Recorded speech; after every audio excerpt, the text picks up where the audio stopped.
আসসালামু আলাইকুম। নির্বাচন শেষ হয়েছে, দেশে নতুন সরকার। নতুন সরকারকে অভিনন্দন জানাচ্ছি। ভোট চুরি করে হয়েছেন, নো ডাউট। এটা আপনারাও জানেন, বাংলাদেশের সব মানুষ জানে, সবাই দেখেছে কিভাবে কি হয়েছে। এমনকি প্রধানমন্ত্রী তারেক রহমান তিনি যে আসনটাতে ঢাকাতে নির্বাচিত হয়েছেন সেটা নিয়েও অনেক কি বলবো যে বিতর্ক আছে, এবং সেই বিতর্কগুলোর খুব যৌক্তিক ভ্যালিড গ্রাউন্ড এখানে আছে। সো আমরা সেই বিতর্কে না যাই, যেহেতু যারা বিরোধী দলে ছিল, প্রধান বিরোধী দল এখন বাংলাদেশ জামাত ইসলামী, সে জামাত ইসলামী নিজেই আপনাদেরকে অভিনন্দন জানিয়েছে, তারা মেনেও নিয়েছে। এবং সারা দেশে অবশ্যই নির্বাচন পরবর্তী কিছু সহিংসতা হয়েছে, সেটাও যে মানুষগুলো মারা গিয়েছে সে মানুষগুলো মারা না গেলে না যাওয়াটা খুবই খুবই আশাব্যঞ্জক হতো, এবং সেটাই প্রত্যাশিত ছিল। তারপরও মারা গিয়েছে, এক জায়গায় একজন নারী ধর্ষণের ঘটনাও ঘটেছে।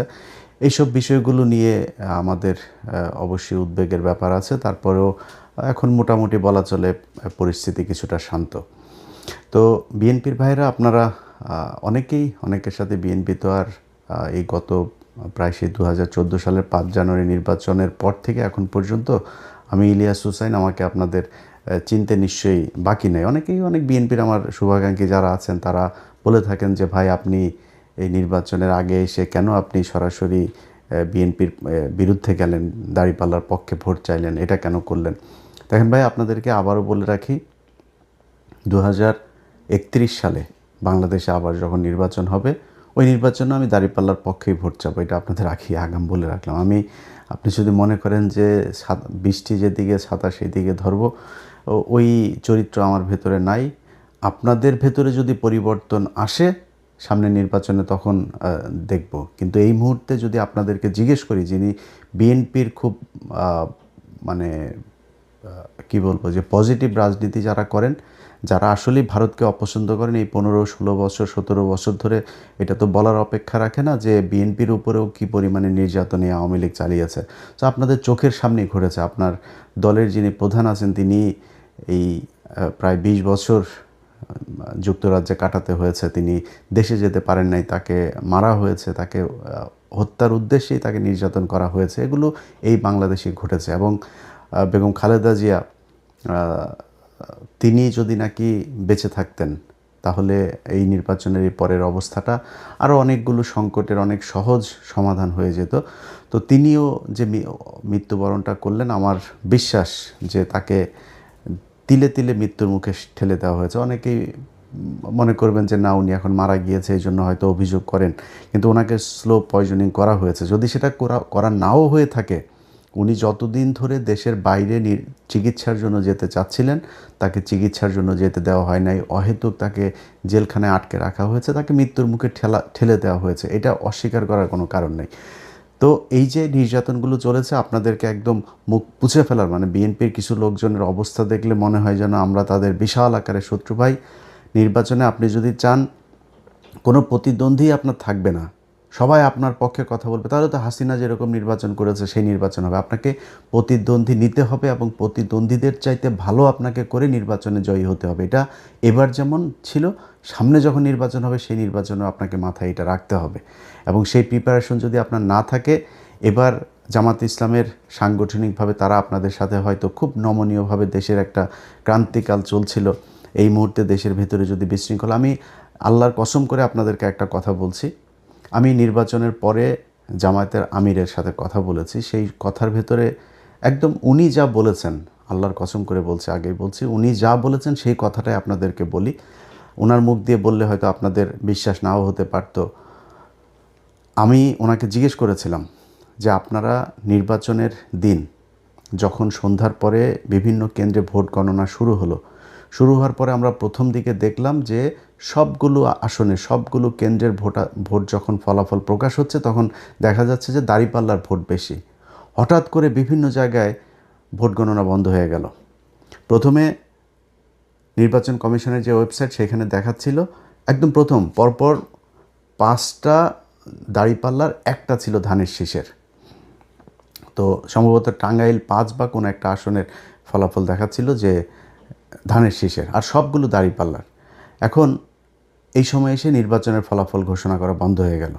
তো বন্ধ হওয়ার পরে যখন কিনা আপনি করলেন, একসাথে কয়েকটা কেন্দ্রের কয়েক ঘন্টা পরে আপনি দিলেন, 2-3 ঘন্টা থেমে থেকে তারপরে হঠাৎ করে একসাথে, যেমন তারেক রহমানের যে আসনটা খালেদুজ্জামান ভাই যেখানে দাঁড়িয়েছিল, খালেদুজ্জামান যখন কিনা সম্ভবত 17টা না কয়টা আসনের ফলাফল তারা একসাথে রিটার্নিং অফিসার আপনার সাইন করে দিয়ে দিয়েছেন, যে এটার আলাদা কোনো খবর নাই যে কোন কেন্দ্রে কতটুকু। যেটা আমি নির্বাচনের আরও 1 সপ্তাহ আগে থেকে বারবার বলছিলাম যে কারচুপি যেটা হতে পারে, এই যে বলা হয় মানে আধ্যাত্মিক কথাবার্তা বলা হয়, ভারত আমাদের এখানে জোর করে বসায় দেওয়া যায়, ভারত যা চায় তাই হয়, আমেরিকা যা চায় তাই হয়, এটা আমি মানি না, এটা আমি মানতে চাইও না, ভবিষ্যতেও মানব না, যে তারা এসে তারপরে ওই কালো জাদু করে তারপরে কাউকে ভোট বেশি পাওয়াই দেয়। এটা আমাদের দেশের যে ইঞ্জিনিয়ারিং, যেই মেকানিজম, সেটার মাধ্যমেই এটা করা হয়। তো সেটা কিভাবে করা হয়, ধরেন আপনি ফলাফল ভোট হয়েছে এক রকমের, আর রিটার্নিং অফিসারের অফিসে যখন যায় তখন রিটার্নিং অফিসার ঘোষণা দেয় আরেক রকম। এই জন্যে আমি বারবার বলেছিলাম যে প্রতিটা কেন্দ্রের ফলাফল, কেন্দ্রে যারা থাকবে এজেন্টরা, তারা ওই কেন্দ্রের ফলাফল ঘোষণা করে তারপরে এই কেন্দ্র ছাড়বে। কিন্তু জামাত ইসলামের বিভিন্ন জায়গাতে এই অভিযোগটা আমি নিজেও পেয়েছি, যে জামাতের ধরেন এক জায়গায় আমি জামাতের একজনকে জিজ্ঞেস করছিলাম, এই যে কি বলে মামুনুল হকের কেন্দ্রে, তো মামুনুল হক হুজুরের এই কেন্দ্রটাতে আমি 100% গ্যারান্টি দিয়ে বলতে পারি যে উনি পাশ করেছিলেন, বপি হাজ্জাজ এখানে পাশ করেন নাই, কিন্তু ওনার এখানে এজেন্ট নাই। পরে আমি জিজ্ঞেস করলাম যে এই কেন্দ্রটাতে এজেন্ট ছিল না, পরে উনি খোঁজ নিয়ে আমার জানালেন যে ওইখানে একজন নারী এজেন্ট ছিল, তিনার ছোট বাচ্চা ছিল, তিনি চলে গিয়েছেন। আরেক জায়গায় একজন গিয়েছিলেন নামাজে, ওই ফাঁকে যা করার করে ফেলেছে। সো আপনাকে এই প্রিপারেশন রাখতে হবে যে এমন একজনকে দিতে হবে যে 24 ঘন্টা থাকতে পারবে, যতক্ষণ দরকার হয় এই ফল বের না হওয়া পর্যন্ত তাকে থাকতে হবে। এরকম ঘটনা নিশ্চয়ই আরও অনেক জায়গাতেই ঘটেছে।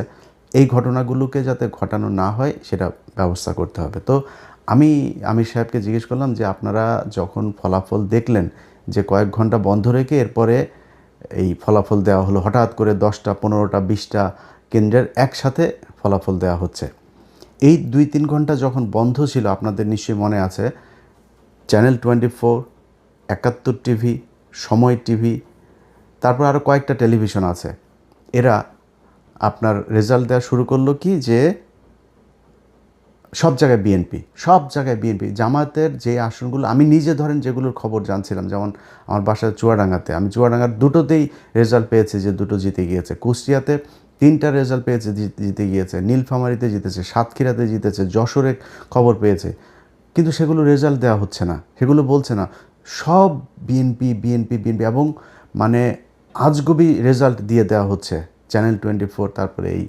সময় 71, এই টেলিভিশনগুলোতে। তা আমি সাহেবকে বললাম যে আপনারা এই সময়টাতে আপনারা কোনো প্রতিবাদ করলেন না কেন? যখন দেখলেন যে আপনাদের রেজাল্ট আর দেওয়া হচ্ছে না, ওই জায়গায় তো আপনাদের উচিত ছিল। ঢাকা 8, মির্জা আব্বাস কখনোই পাশ করে নাই। মির্জা আব্বাসের এখানে কি হয়েছে সেটা বাংলাদেশের সব মানুষ দেখেছে, যে বিএনপি করে সেও জানে কিভাবে পাশ করানো হয়েছে তাকে।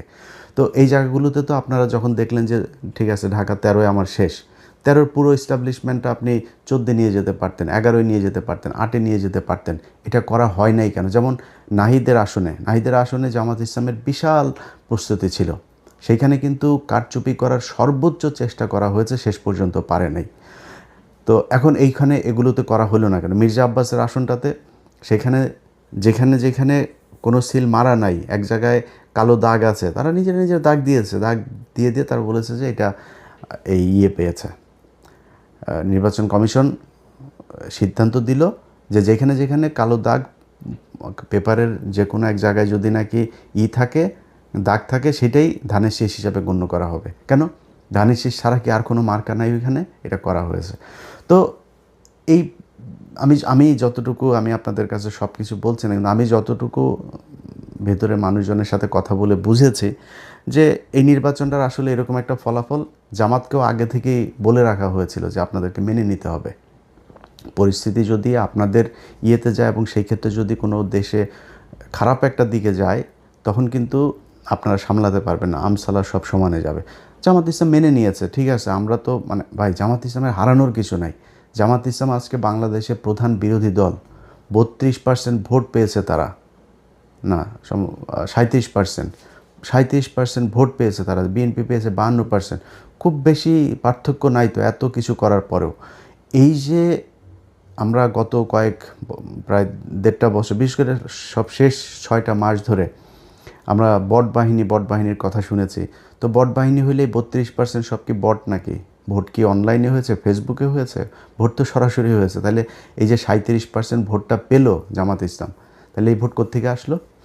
অতএব জামাত ইসলাম ভোট পেয়েছে, এবং জামাত ইসলাম যেই ভোট পেয়েছে, যদি সব বিতর্কের বাইরে যে মনে করি যে নির্বাচনটা সুষ্ঠু হয়েছে, এই সুষ্ঠু নির্বাচন হয়ে থাকলেও জামাত ইসলামের জন্য বিশাল ব্যাপার। আজকে এই 2026 সালে এসে আমরা কথা বলছি, কারণ আমাকে যদি আপনি জিজ্ঞেস করেন যে ভাই বিএনপি জিতে গেল, জামাত হেরেছে, তাতে সমস্যা কি? জামাত কি সারা জীবন ক্ষমতায় থাকবে নাকি?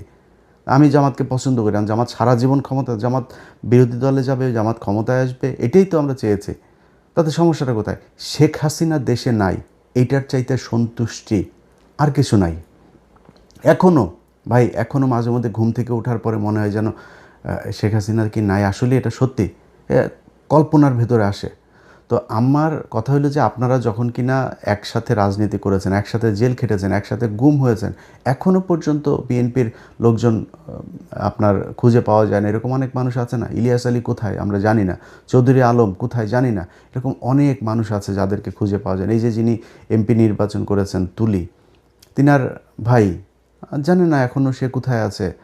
এই যে গুমগুলো হয়েছে, খুনগুলো হয়েছে, খিলগাঁয়ের জনি, তার বুকের মধ্যে 10টা না 12টা গুলি করা হয়েছে, মৃত্যুর পরেও তার বুকে গুলি করা হয়েছে। এগুলো কি ভাই অনেক দিন আগের কথা নাকি? মাত্র এই 2-3 বছর আগের মধ্যে এর মধ্যেই সব কিছু ঘটেছে। আজকে আপনারা কোথায় থাকতেন? সেই জামাত ইসলাম আজকে প্রধান বিরোধী দল, কথা বলতে পারে, তার একটা কর্মীর উপরে কোনো নির্যাতন হলে সরাসরি যায় সে প্রতিবাদ করতে পারে, সে সেখানে যায় মানে প্রতিরোধ গড়ে তুলতে পারে। তো এটার চাইতে বড় আর কি হইতে পারে?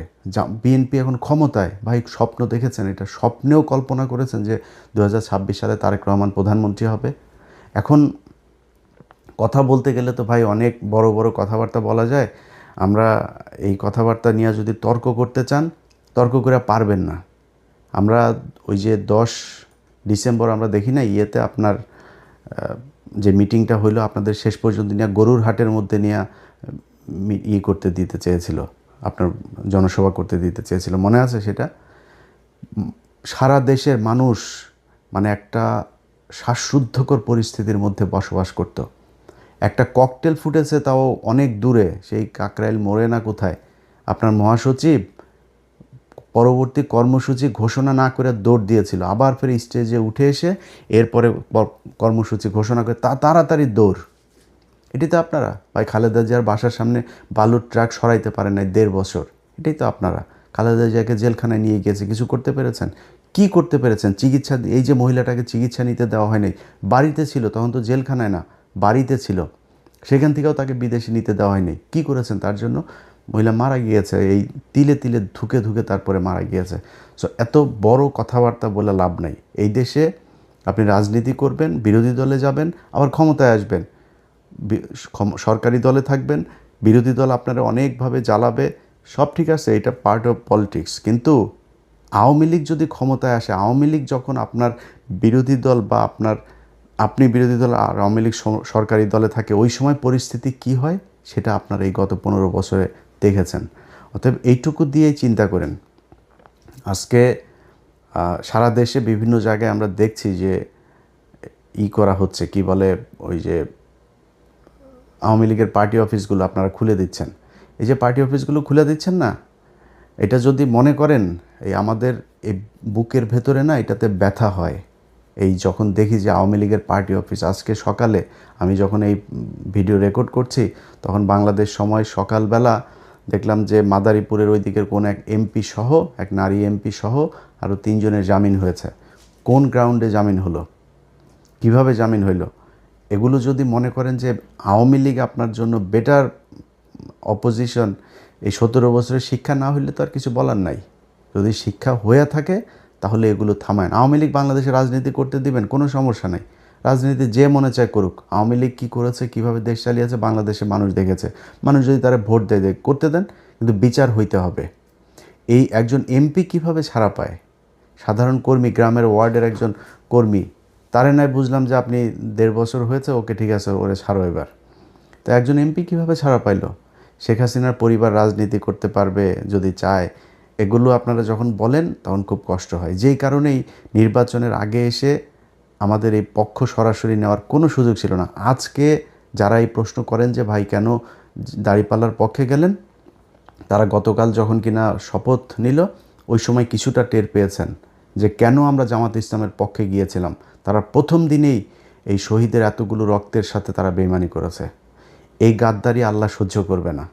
আপনি আজকে প্রধানমন্ত্রী হয়েছেন, মায়ের জানাজায় অংশ নিতে পেরেছেন, তারপরে শেষ মুহূর্তে পর্যন্ত অন্তত লাশ তো দেখতে পেরেছেন।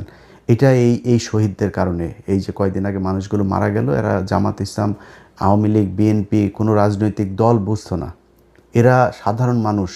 দমন, পীড়ন, নির্যাতন, দেশের এই খারাপ অবস্থা, এগুলো দেখে তারা আস্তে আস্তে প্রতিবাদী হয়ে উঠেছে। তারপরে রাস্তায় নেমেছে, গুলি খেয়েছে, মারা গিয়েছে, শহীদ হয়েছে। তাদের সাথে গাদ্দারি করলেন জুলাই সনদ বাস্তবায়ন করতে গিয়ে। তো এই জিনিসগুলি যদি না করেন তাহলে আমাদের ভাল লাগবে। আপনারা দেশ চালান, কোনো সমস্যা নেই। আপনাদের কাছ থেকে রুটি খাইতে যাব না, রুটি খাওয়ার লোক বহুত আছে, যারা খাইতে চায় তাদেরকে দেন, কোনো সমস্যা নেই। আমার একটাই পলিসি, সেটা হয়েছে যে ইন্ডিয়া এই দেশে কোনো দিন আর মাতবাড়ি করতে পারবে না। অতএব এই ইন্ডিয়া, আওয়ামী লীগ এখনও পর্যন্ত সেই ইন্ডিয়ার সবচেয়ে পছন্দের দল, এবং আওয়ামী লীগ এই দেশে ক্ষমতায় আসলে আবারও ইন্ডিয়া সে আগের মতোই করবে। সো তাদেরকে আসতে দিয়ে না, আপনাদের পায়ে ধরে অনুরোধ করলাম, আর কিছু না। তো যেটা বলছিলাম যে জামাতের আমির উনি এই কথাটা বলেছেন যে আমাদের যদি নাকি ওই সময় ইলিয়াস, আমরা যদি নাকি গ্যাঞ্জাম করতাম, তাহলে আমাদের কাছে গোয়েন্দার তথ্য ছিল যে এখানে আওয়ামী লীগ নামবে মাঠে, এবং আওয়ামী লীগের সাথে বিএনপিরও কিছু লোকজন নামবে, নেমে তারা প্রচণ্ড বিশৃঙ্খলা করবে, দেশটা একটা গৃহযুদ্ধের দিকে যাবে। আমরা ওই দিকে যেতে চাই নাই, এই জন্য আমরা কোনো কিছু বলি নাই। তো এই যে জামাতের আমিরের মতো একজন মানুষ এতটুকু মানে স্যাক্রিফাইস করেছে, ধরেন আমি জামাত ইসলাম পাশ করলে কি হইতো? হ্যাঁ হয়তো, ধরেন মনে করেন যে আমার জন্য বাংলাদেশের রাস্তাটা অনেক ইজি হয়ে যেত। আমি ভাই বাংলাদেশে গিয়ে মন্ত্রীও হইতাম না, এমপিও হইতাম না। এমপি হইলে আমি তো হয়তো জামাতের কাছে চাইলে আমার এমনিতেই দিত। আমি হইতে চাইনি তো ভাই। তো আমি চাইনি ওইটা, আমি এখনও চাই না, ভবিষ্যতেও চাবো না। এটা আল্লাহ বাঁচায় রাখলে তারপরে দেখবেন। আমার রাস্তা ভাই ওই একটা, আওয়ামী লীগ আর ইন্ডিয়া, এর বাইরে কিচ্ছু নাই। কিন্তু উনি তো প্রধানমন্ত্রী হইতেন। যিনি প্রধানমন্ত্রী হইতেন সেই ব্যক্তি মানে এত ঠান্ডা মাথায় আমার সাথে বলতে পারেন যে ইলিয়াস, আমরা ওই সময় কিছু করলে দেশের অবস্থাটা খারাপ হইতো। আগে বলেছি, আল্লাহর কসম করে বললাম যে এতটুকু স্যাক্রিফাইস উনি করেছেন। তো সেই মানুষগুলোর জন্য আপনারা মানে ন্যূনতম সৌজন্যতা বোধ, সহযোগিতা, সহমর্মিতা দেখাইতে পারবেন না? এদেরকে আক্রমণ করে কথা বলতে পারে। চারিদিকে যে অবস্থা, সেই ৭১ রাজাকার টাজাকার এইসব বলে কথা বলা, যে বডি ল্যাঙ্গুয়েজে আপনার গত ২-৩ দিন সালাউদ্দিন, আমির খসরু আর হইল গিয়া এই মির্জা ফখরুল কথা বলেছে, ভাই এটা যদি, এই চেহারা যদি তাদের আজ থেকে ৫ বছর আগে দেখতাম, প্রশ্নই আসে না আওয়ামী লীগের বিরুদ্ধে এত ফাইট করতাম, নিজের পরিবার সবাইকে এত বিপদে ফেলে দিয়ে, কখনই করতাম না। তো যাই হোক, আজকের এই ভিডিওটা যে কারণে আপনাদেরকে কথাগুলো যে কারণে বললাম, সেটা হচ্ছে যে ভাই আপনারা ক্ষমতায় এসছেন, দেশ চালান, কোনো সমস্যা নাই। আপনাদের যে মন্ত্রিসভা গঠন করেছেন, এই মন্ত্রিসভা আমরা এদেরকে আগেই চিনি। ধরেন একজনের কথা বলি, এই যে ইকবাল হাসান মাহমুদ টুকু, তাই না? এই ইকবাল হাসান মাহমুদ এই বদমাইশ না? সেই যে বিদ্যুৎ চুরি করেছিল, যে বিদ্যুৎ খাতে যে লুটপাট করেছিল, এই বদমাইশই তো। সেই বদমাইশরা আবারও আপনারা সেই বিদ্যুতের খাতেই দিয়েছেন। আপনার এই চোর, আপনার সালাউদ্দিন, তারা স্বরাষ্ট্রমন্ত্রী বানিয়েছেন। এরকম আরও অনেক চোর আছে, যেই চোরেদেরকে আপনারা আবার বসিয়ে দেন। কিছু ভালো মানুষও আছে, এই যে আলতাফ হোসেন চৌধুরী, এই লোকটা যদি আসতো ইতে অনেক ভাল লাগতো। ওই যে সাকা চৌধুরীর ছেলে হুমাম কাদের চৌধুরী, উনি যদি আসতো অনেক ভাল লাগতো। নতুন ইশরাক এসেছে, একটা ভালো পছন্দ। তারপর এরকম আরও অনেকেই ছিল যাদেরকে আপনারা আনতে পারতেন। এটা আমাদের আলোচনার বিষয় না যদিও, কিন্তু এখানে যে চোরগুলোকে এনেছেন, এই চোরগুলো দিয়ে, এই যে মির্জা কী বলে, ফখরুল ইসলাম আলমগীর, এই মির্জা ফখরুল ইসলাম আলমগীরের ভাই তো মনে করেন এখন লুটপাট করে মানে অস্থির বানায় দিবে। আপনার হাতে রিজার্ভ আছে কত ভাই? রিজার্ভ কত?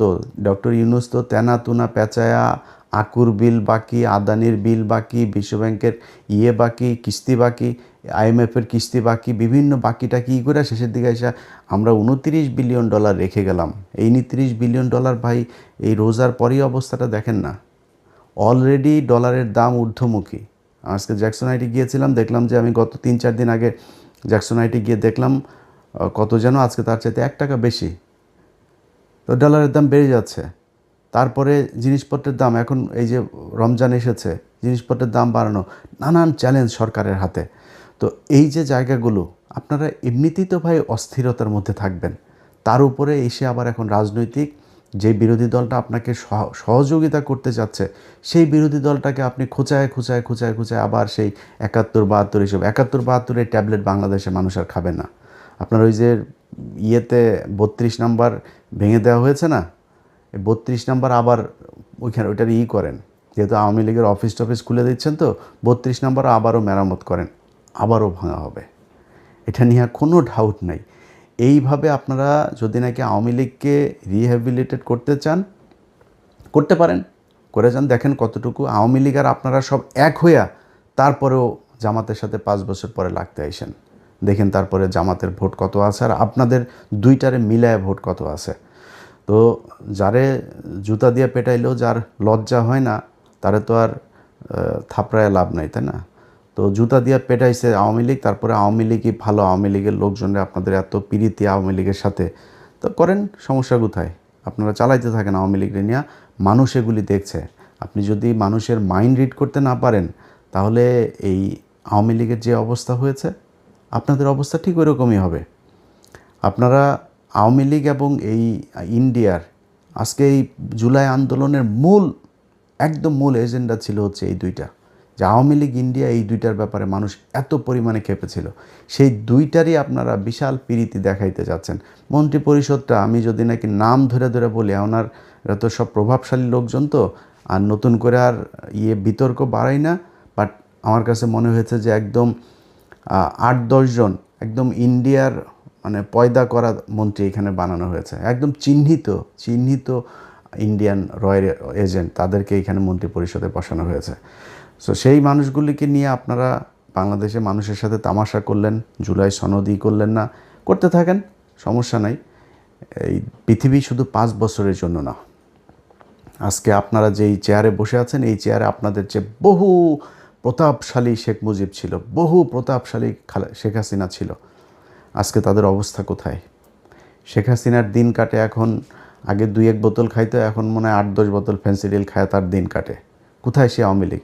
আর আওয়ামী লীগের লোকজনরে বললে তারপরে শেষ করি, ভাই তোদের যদি লজ্জা শরম কিছু থাকতো, তোরা আবার এখন ফেসবুকে করিস।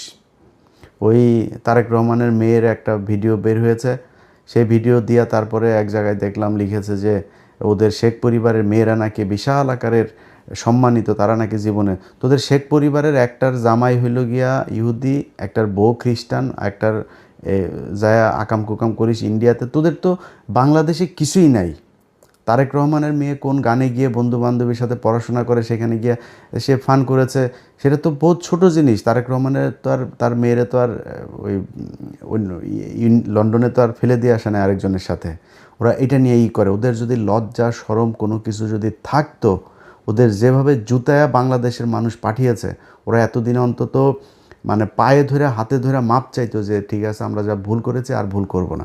ওরা আবার ঘাট তারাম করে এখনও ভাব মারে, ওরা আবার নাকি না করে তারপরে পোক্ত হয়ে বাংলাদেশের রাজনীতি শুরু করবে। তোরা আয়, তোদের জন্য তুই মনে করিস না যে এই বিএনপি তোদেরকে সাপোর্ট দিয়ে রাখবে আর বাংলাদেশের মানুষ সব মারা গিয়েছে? এত মারা যায়নি তো। এই জামাত শিবির আজকে যে অবস্থানে আছে না, এর চাইতে আরও ভয়ঙ্কর, খুব ভার্নারেবল একটা পজিশনে থেকেও কিন্তু তারা এই দেশে ফাইট করেছে, পালায় যায়নি কেউ, রাজনীতি করেছে এই দেশে। এখন তো তাদের অবস্থা অনেক ভালো, চাইলেই উপরায় ফেলা যাবে না, একদম নিষিদ্ধ করে এগুলি করে যাবেন।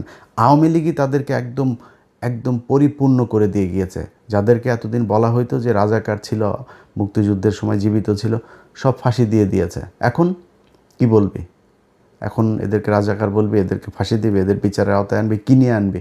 চাঁদাবাজিও করে না, ধান্দাবাজি করে না, টেন্ডারবাজি করে না, মানুষের মেয়ে মানুষের দেখলে ইপটিজিং করে না, কিছুই করে না, তো তাদেরকে তুই নিবি কেমনে?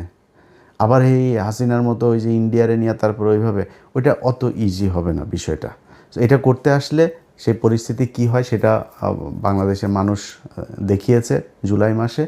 যদি এরকম পরিস্থিতি আবার আসে, এই দেশের মানুষ আবারও রক্ত দেবে। রক্ত দিলে আমার মনে হয় যেই ভুল করেছে, যেই চোর বাটপার আন্তর্জাতিক ন্যাশনাল সব চোর বাটপারদেরকে বসাইছিল, ওরকম চোর বাটপার ইনশাল্লাহ আর বসবে না। একদম শুরু থেকে মানুষ বুঝবে। আমরাও মানে ওই খোলা পানিকে আমরা ওই যে দই মনে করেছিলাম, চুন দেখে আমরা দই মনে করেছিলাম ওইটারে, মনে করে তারপরে সবার কত প্রশংসা। আমি নিজেই বলেছি এই ইউনুসকে 20 বছর চাই ভাই। প্রতিটা উপদেশটা চুরি করতে করতে দেশটার একদম ধ্বংস করে দিয়ে গিয়েছে। তো এই ধ্বংসস্তূপ থেকে তারেক রহমান টেনে উঠাবে, এটাই বিশ্বাস। মন্ত্রিপরিষদ নিশ্চয়ই উইদিন 6 মান্থ বা 1 বছরের মধ্যে এটার পরিপূর্ণ একটা হবে। নিশ্চয়ই তারেক রহমান সেই জায়গায় নিয়ে আসবে। আর ভাই, আপনারা যারা মন্ত্রী টন্ত্রী এমপি টেমপি আছেন, চুরি করার সুযোগ পাবেন, কিন্তু দেশের একদম ওই দেউলিয়া বানায় তারপরে যদি চুরি করতে যান তাহলে কিন্তু সমস্যা হবে। যাই হোক, ভালো থাকেন। আপনাদের কাছেই বিচার দিয়ে রাখলাম। যারা বাংলাদেশে বিএনপি করেন ভাই, আপনাদের কেন্দ্রীয় নেতারা সোল্ড হইতে পারে। আপনারা বিশাল বড় দল, আপনাদের এই দলে অনেক মানুষ আছে এবং এই দলের বেশিরভাগ মানুষই ভারত বিরোধী, আওয়ামী লীগ বিরোধী। আমি আজকে কিছুক্ষণ আগে ভিডিওটা করার ফরিদপুরে দেখলাম যে তারা অফিস খুলেছে, আবার ফের বিএনপির লোকজন গিয়ে সেই অফিসে তালা মেরে দিয়ে এসেছে। আপনাদেরকে স্যালুট। যারা তৃণমূলের নেতাকর্মী আছেন ভাই, এই মির্জা ফখরুলদের সমস্যা হয় না। মির্জা ফখরুলের মেয়ে অস্ট্রেলিয়া ছিল, তার ঘর জামাইটা অস্ট্রেলিয়ায় ছিল, টাকা পাঠায়, আওয়ামী লীগই টাকা পাঠাইতো, তারা ভালো থাকে। আপনাদের সালাউদ্দিনের শিলংয়ে নিয়ে ভিআইপি রিসোর্টে নিয়ে রাখে, এদের সমস্যা হয় না, সমস্যা আপনাদের হয়। সো আপনাদের চোখের সামনে যদি আওয়ামী লীগের অফিস খুলবে, তারা রাজনীতি করবে এই দেশে, এটা দেখতে যদি আপনাদের ভাল লাগে তাহলে কোনো সমস্যা নেই। আমরাও তো ভাই খারাপ নাই, আমরা তো দেশে জেল খাটি নাই, আমরা দেশে পুলিশের দৌড়ানি খাইনি, আপনারা খেয়েছেন। আপনাদের যদি সেটার পরে লজ্জা না হয় তাহলে আর কি করেন, যেমনি ভাল লাগে। ভালো থাকেন।